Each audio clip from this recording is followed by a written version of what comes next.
Hey guys, this is Frodan with GameSpot at the BattleNet World Championships, day number 2, with Conan Liu, also known as Suppy from Team Evil Geniuses. Now Suppy, you just had a really close series with Parting. You're telling me that you could have won. Can you talk to us about the games and like what happened there? Because you came really close to defeating one of the best Protosses from Korea. I started off 2-0, and I was really in a good position to take the series after holding off 2 of his all-ins. I know he was starting to feel kind of nervous. He took a really long bathroom break, and I think he was, kind of a little bit flustered. But when he came back, he was completely focused and did a lot of things that kind of abuse what I do. I think he started to recognize, some of the builds that I started to do, and so he started doing things that took advantage of them. And then the final game was really, really close. I really think I could have won that game.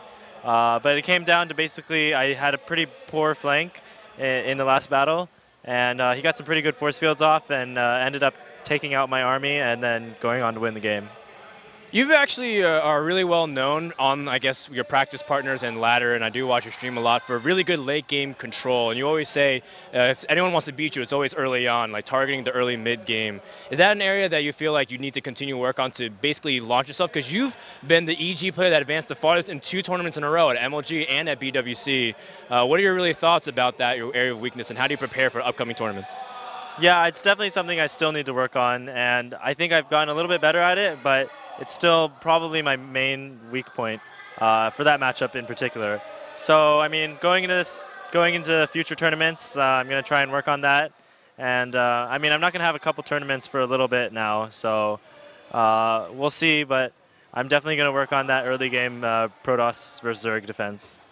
Actually, it's really cool, too, because Suppy used to be one of those players that people didn't really know too much about. He was playing back a lot in the Collegiate Star League for Berkeley, and he was doing really well. Do you still play on the CSL team, and what's your involvement back at school? Yeah, I definitely still play on the CSL team, and I'm still pretty heavily involved in that. I'm actually the president of the Esports at Berkeley Club, so we're looking to incorporate, other games as well and try and grow esports at Berkeley. So that's something I'm also doing as well, and hopefully we can get some new gamers out there.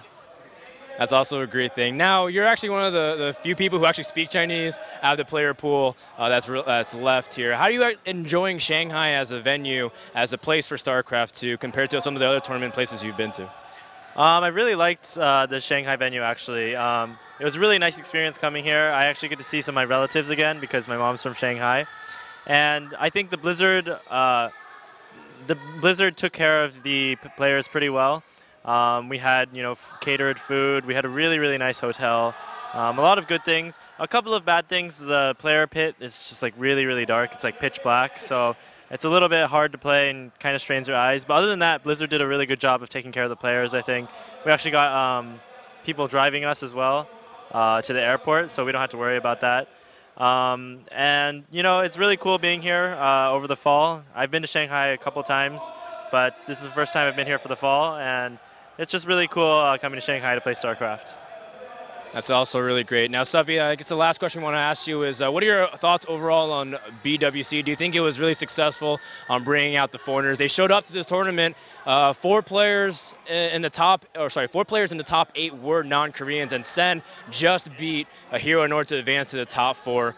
And also, actually, I'll ask you a question after that too. But what are your thoughts again on WCS as a whole, especially since you're coming from North America?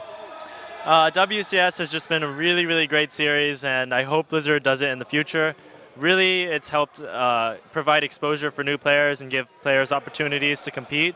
And as you said, foreigners did quite well at this tournament, and I think it demonstrates that the Korean foreigner gap is perhaps not quite as large as a lot of people make it out to be. Well, you heard it from Suppy himself. The last thing I want to ask is that Dustin Browder said during this weekend that they're looking at changing Infestor Neuroparasite to not hit psionic units and make Fungal into a projectile instead. What are your thoughts on those changes? I don't like those changes because I think Blizzard's philosophy of nerfing units to oblivion is just a bad game design philosophy. I think if they want to do anything, they should buff the other units of other races instead, and that makes the game a lot more dynamic and exciting. All the units are really strong rather than every single unit being very weak and kind of bland. So hopefully, if they're going to make changes to try and balance out the Infestor, I hope they buff the units of other races instead. That's all great recommendations, guys. Suppy has lots of cool stuff. Follow him on Twitter at EGSuppy. That's it for here. For more information, check out GameSpot.com/esports for all BWC coverage.